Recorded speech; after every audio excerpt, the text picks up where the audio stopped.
हर पल में हो सुमरन तेरा। पहले ये बोल लूं फिर ये सुनाऊंगी।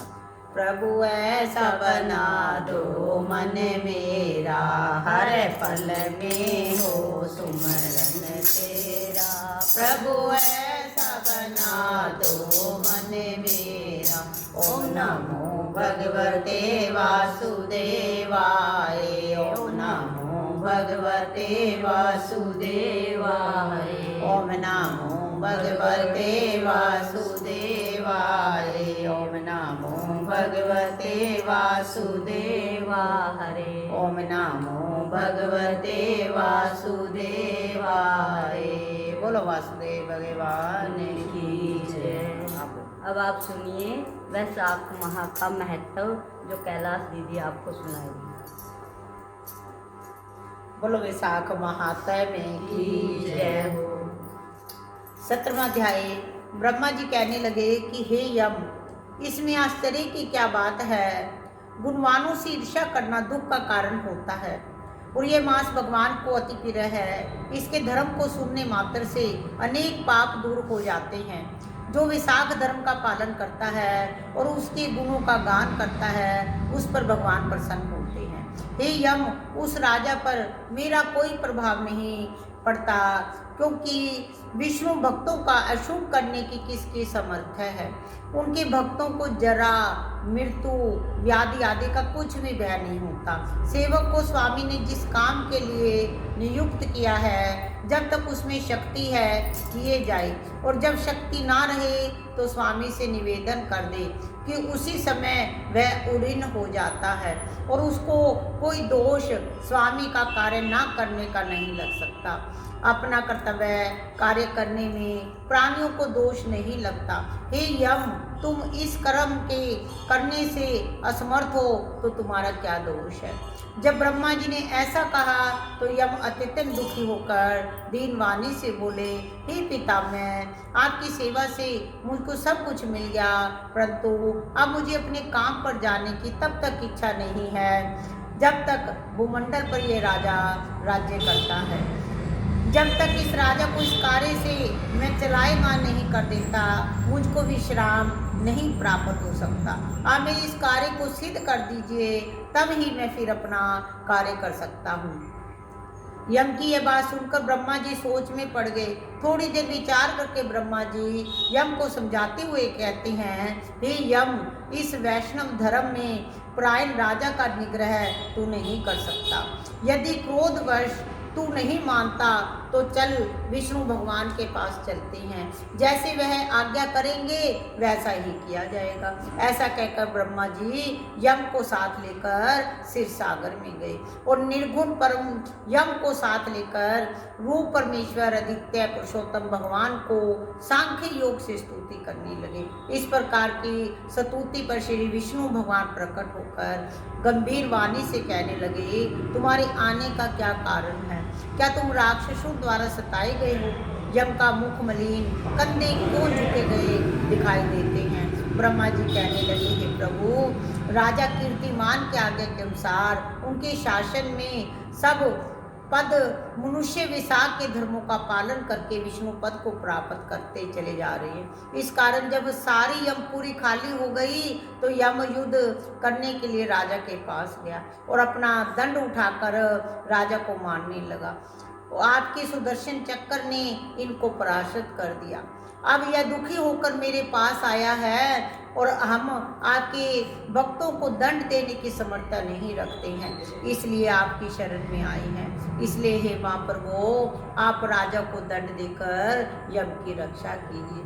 ब्रह्मा जी की ये वार्ता सुनकर भगवान कुछ हंसकर बोले, हे ब्रह्मा जी तथा यम, मैं लक्ष्मी जी और अपनी देह और प्राण भी त्याग सकता हूँ। श्री वत्स, कौस्तुभ मणि और वैजयंती माला का त्याग कर सकता हूँ। श्वेत द्वीप, वैकुंठ, क्षीर सागर, गरुड़, शेष को भी छोड़ सकता हूँ, परंतु मैं अपने भक्तों को नहीं छोड़ सकता।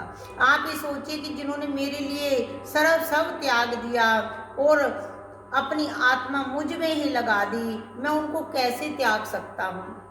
फिर भी हे याम, मैं तेरे दुख को दूर करने का उपाय बतलाता हूँ। इस राजा की आयु मैंने 10,000 वर्ष की कर दी, जिससे 8,000 वर्ष बीत चुके हैं और 2,000 वर्ष की आयु भोग कर वह मेरी सयुज्य मुक्ति को प्राप्त होगा। तब वेन नाम का एक राजा बड़ा दुराचारी होगा, सब वेदोक्त धर्मों को नष्ट कर देगा। तब वे शाक धर्म भी लोप हो जाएगा और वह सब अपने पाप से जल जाएगा। फिर मैं पृथु का अवतार लेकर फिर से धर्म की स्थापना करूंगा और वे शाक धर्म भी मनुष्य से कराऊंगा।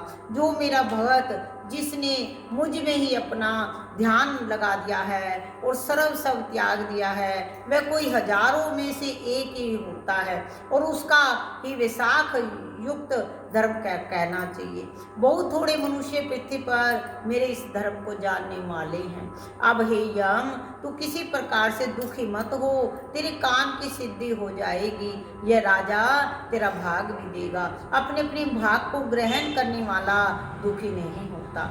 जो मनुष्य तेरे निमित्त को प्रतिदिन स्नान, अर्घ्य, जल, कुंभ, दही, अन्न आदि का दान नहीं करेंगे, उसका विशाख धर्म निष्फल हो जाएगा। वह राजा अवश्य तुमको भाग देगा, क्योंकि यह मेरा अन्य भगत है। जो कोई प्राणी तुम्हारा भाग देकर विशाख धर्म करे, उसके कार्य में तुम विघ्न मत डालो। जो तुम्हारा भाग दिए बिना ही केवल मेरा भजन करता है, उसको मेरी आज्ञा से तुम अवश्य दंड दो। उस राजा से तुम्हें भाग दिलाने के लिए मैं अभी सुनंद को भेजता हूँ। वह अवश्य राजा को समझाकर तुम्हें भाग दिलाएगा। इस प्रकार हर तरह से यम को आश्वासन देकर भगवान अंतर ध्यान हो गए। यम भी प्रसन्नता से अपनी पूरी को चला गया।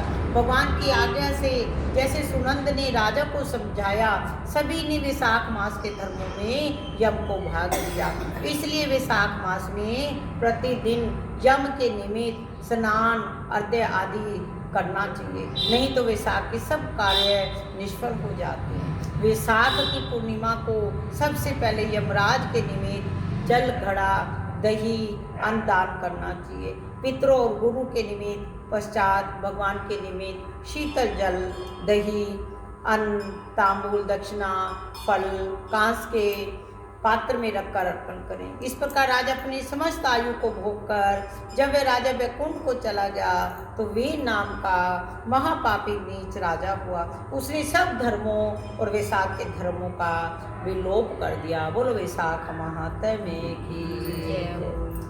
कथा विसर्जन होते हैं, विदा हुए हनुमान रामा, विदा हुए हनुमान राम और लक्ष्मण जान की सदा करो कल्याण। सियावर राम जय जय राम, मेरे प्रभु राम जय जय राम, करो कल्याण। एक घड़ी आदि से पुण्याद, रामा आदि से पुण्याद। तुलसी संगत साधके, हरे कोट अपराध। सियावर राम जय जय राम, मेरे प्रभु राम जय जय राम, करो कल्याण राधे श्याम। कथा का रस विंद रावण से आया, राम रस माधोवन से आया। सिरधर मुनि जन ल्याया, वायु रमा सिरधर मुनि जन ल्याया। कथा का रस विंद रावण से आया, राम रस माधोवन